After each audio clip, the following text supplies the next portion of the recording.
Hi, this is Di, the bass playing mom, and Cam and I are on our way to NAMM. We're at SeaTac, headed to LAX. NAMM, we're coming for you. I can smell ya.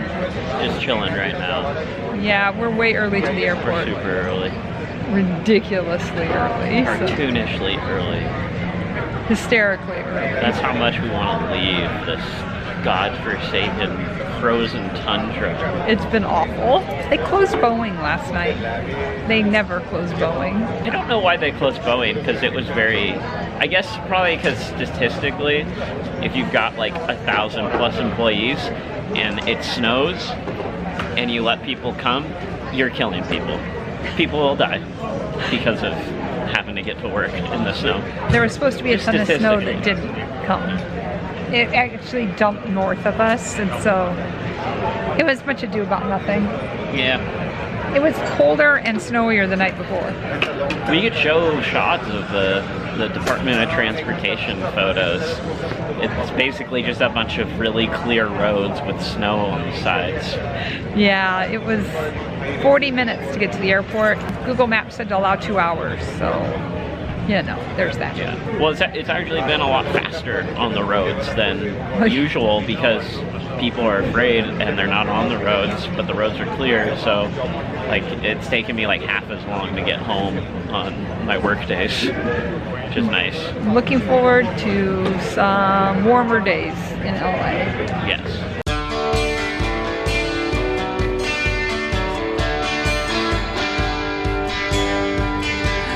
We have come to LA, and what's our first, well, our second stop. First stop was tacos at Del Taco. But where are we now? Artisan Craftsman. What are we getting? These tiny little leather-bound notebooks. Is the only way I'm going to be able to keep up with the information dump piled on top of me. At NAMM. At NAMM. And look. Want to be a sloth?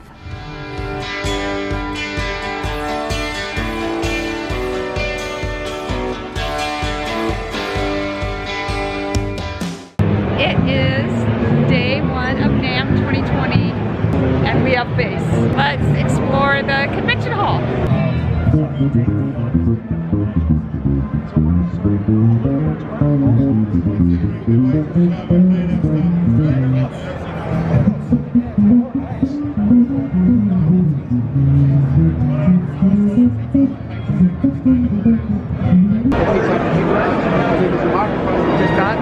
So I just talked to Korg, and he said these bases are brand new.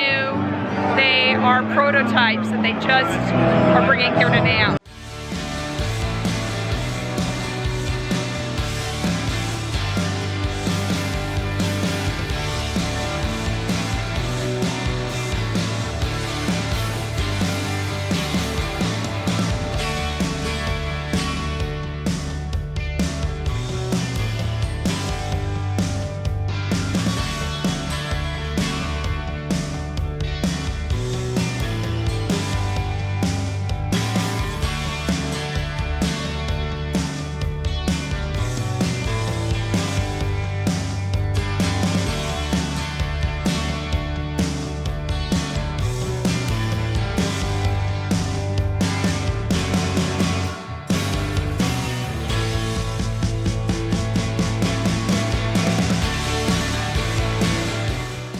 If you played in middle school or high school band, if you took private lessons, you're gonna know this vendor.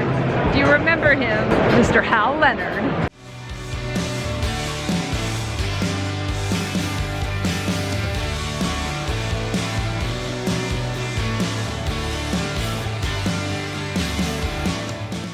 You ever wonder what it takes to get this much musical equipment into one building? Apparently, a lot of trucks. Just a little note, if you go to NAMM, you might want to know, it looks like they have sections by what kind of instruments are here. So right behind Korg is all of the orchestra and band instruments, and they also look like they're kind of ranked. Like it must cost more to be towards the front, and so a lot of the imported instruments are towards the back and the American instruments are towards the front. I'm assuming they paid more to be vendors here. So I just went off to that side and it was all drums. So we will get to drums, but first, so many band and orchestra instruments.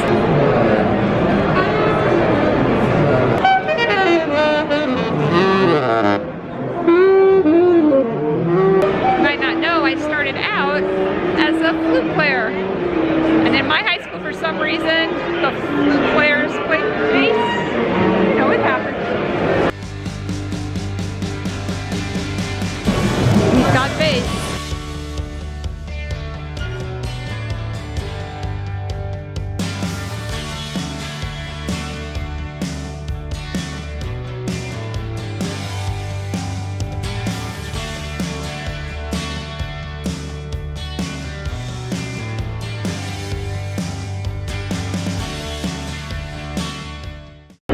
There are vendors from all over the world here. This is from Oslo, Norway. They have these keyboards that Kale's playing.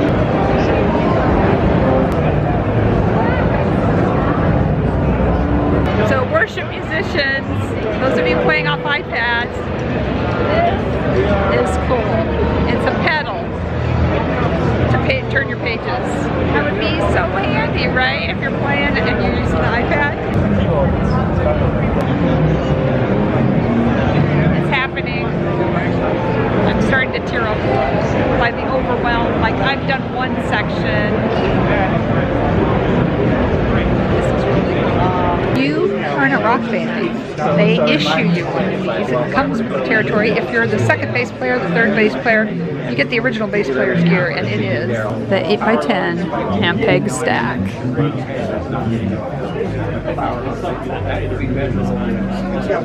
And look, they've got the silver.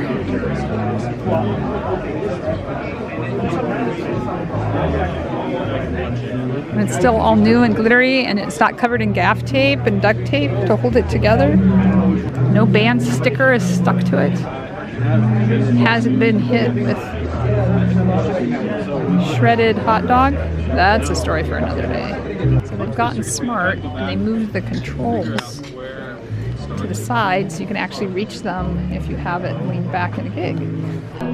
This is the new Ampeg merch. It's not out yet. You're gonna be able to order stuff like this. Oh, look at that. That's the strap I need, isn't it, guys?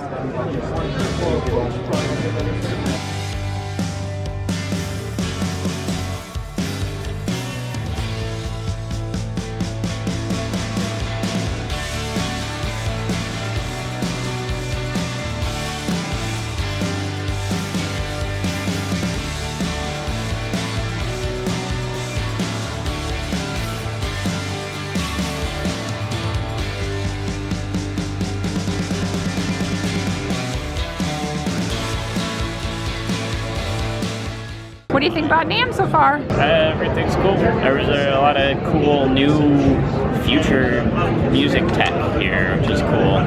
But the only thing that sucks is that you can't buy it because it hasn't been released yet. You're like, I gotta wait till the future really comes.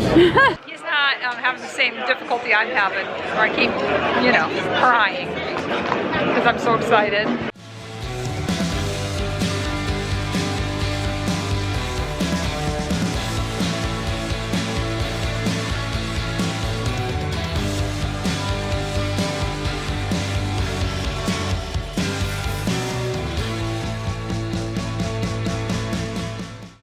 Found what he was looking for.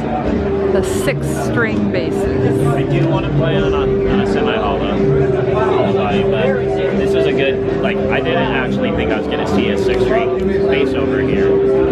I didn't even know. That neck is so huge. It's huge. Okay, so you got, so it looks like you get the B string down here. Oh, okay. B string up here. So Oh yeah, you play upside down.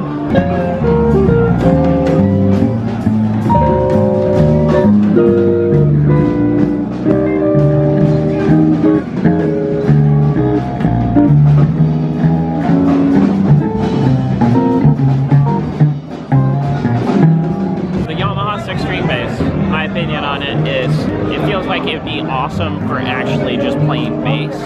Like it'd be amazing for just playing bass. But I'm trying to play some of the songs that I'm trying are like actually guitar songs. I'm like seeing what it sounds like transposed onto it. Muddy, it would need some dialing in. And me to just change how I was playing them, because you just need to separate the notes more, because otherwise it gets muddy. I'd want to try it on a proper bass amp. It would take dialing in that helix. And also I want to try one with more humbucker style pickups, because those are hotter.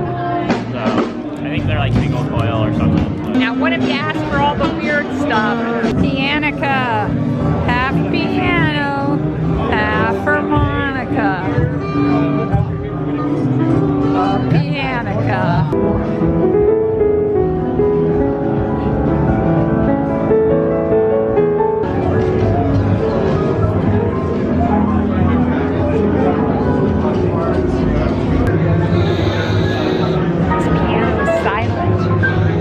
First impressions, it's loud. NAMM is very loud. There's a lot of people playing on musical instruments everywhere, so it's very noisy. Second impression, a lot more people not from this country than I expected.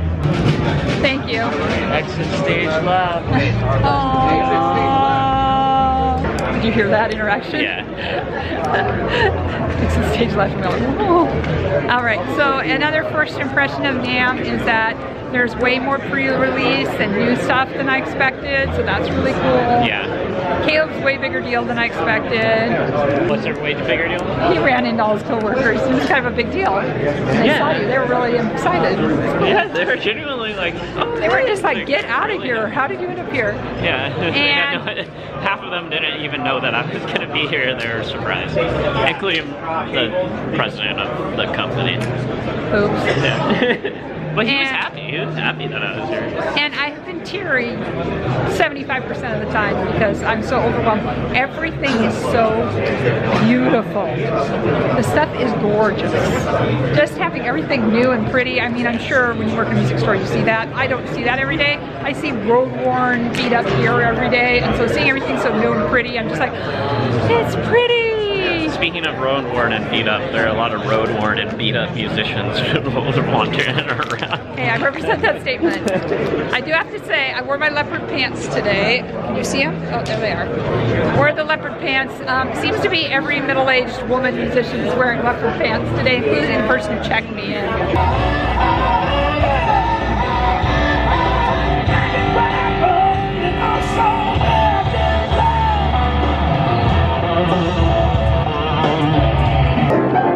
Got stopped by the marketing manager for NAMM to talk on camera, so here's that footage. Super soft, actually. It's very mellow and quiet, so it's cool to just see that.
hotel. My baby toe is a blister.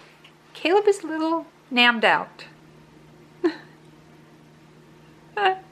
Hey, Caleb. Who do we run into walking over to... Where were we walking? Home. Who do we run into? Rick Beato. Insert picture here. Rick Beato is probably one of my...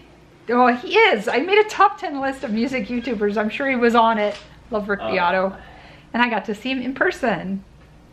I have a picture on my phone. I got to send it to you, Caleb. Adam Neely, #1. Just personal preference. Adam Neely, #1. Rick Beato, #2. Samurai Guitarist, #3. Will we see Samurai Guitarist while we're here? I don't know. And Mary Spendor or whatever. I don't watch her because I don't want to fall in love and not be able to be with her. So. I already gave you guys my list. It's in a video that I put Eye in the Sky to the video where I talked about my top 10 YouTube video music bass and all that people. I do love Samurai Guitarist. We saw Marcus Miller today. I saw the McManus guy, the guy who did the funny video about NAMM Thrax. He walked by. We saw him. I saw Haji again. He's the guy from, he lives in Mill Creek. He's the guy from the Ampeg store. And Caleb ran into his friend who does Roland and Boss. I'm going to be hanging out over there tomorrow. Yeah. And I was surprised. I was like, wait. I was like, oh yeah, no, I went to the, wait, no, what? How did I not go to the Roland booth? They're like one of my favorite companies. we walked past it and said, we'll be back. And then we never got back. We never got back to it. And There's we more just like walked through it. And then I saw, when we were waiting for Michael W. Smith, George Ross walked by, who works for CCLI and plays guitar on the worship team at his church. And his wife is Joy Ross, who has 100,000 subscribers on YouTube. She is one of the only blind YouTubers. She's the only blind YouTuber to have a Braille play button from YouTube. When she got to 100K, they put Braille on it for her. So she could read her play button, which is cool. She actually edits her own. So she's different than the other blind YouTubers because she doesn't have a producer or an editor. She edits by sound. And so, okay. yeah, she knows where the conversation starts and ends. Yeah. It's Yeah. music. Well, editing's, like, editing in terms of the final product is musical more than it is visual. Right. So, that makes sense. Yeah. Well, especially if you're talking about, like, conversations. Yeah. She sings on the worship team at her church. She's a gorgeous singer. She could be a professional singer. I mean, I swear I'm just like constantly surrounded by tons of people who I'm fans of their music or their YouTubes or whatever, and I just don't recognize them because I'm used to either them on a tiny two-dimensional image on my phone or something, or I listen to their music. I don't know what they look like. I'm just like, dude, everyone I want to meet's here, but I can't recognize them. Rick Beato, he would have walked right past me. I would have had no idea. I saw someone. But you just were like, hey, it's Rick Beato. Like, I was like, just another guy in a black hoodie. Okay, I saw the silver hair spiked up black hoodie, and I was kind of joking. Like, hey, there's Rick Beato. And I feared when we got closer, I would see that it wasn't Rick Beato, and I was just calling some random guy Rick Beato, but it really was him. Yeah. I thought it was kidding. No, it was him. It's him. Yeah. If you could check out his channel, Everything Music, it's like everything I aspire to be as a YouTuber because he gets to talk about everything. Yeah. But he is also a genius. So that Yeah, helps. he's also knows everything. If you want to talk about everything, you better know everything. Because there's a lot of man buns A lot here. of man buns. A lot of ponytails. A lot of fuzzy hair. A lot of black on black on black. Even Rick Beato is doing all the black. Rick Beato, he had black hoodie. And he had his friend Tim with him, and he said, you've got to check out Tim's YouTube channel. It's really good. And so I think we're probably losers. And I had Tim take the picture, which is probably really bad. But I didn't ask him. It was his idea. Yeah, with Tim Pierce. That's the guy. Tim Pierce. Let's see who he is. I'm gonna see who he is. And how embarrassed we should probably be. How many subscribers? 207K. Oh, we should know who he He's is. got 90, like, he gets like. Yeah, that's what happens at these things. That's good. Yeah, we should have Well, taken a selfie with yeah. both of them. I know. I was just, the whole thing caught me off guard. Yeah, it I was was, just going home. and it was Tim's Wasn't idea. At the event, I was leaving. I was outside of the event and going home. Well, where did you run into the guy from Roland? At CVS. At the pharmacy. Yeah. Right, watch more videos about NAMM and other things right over here.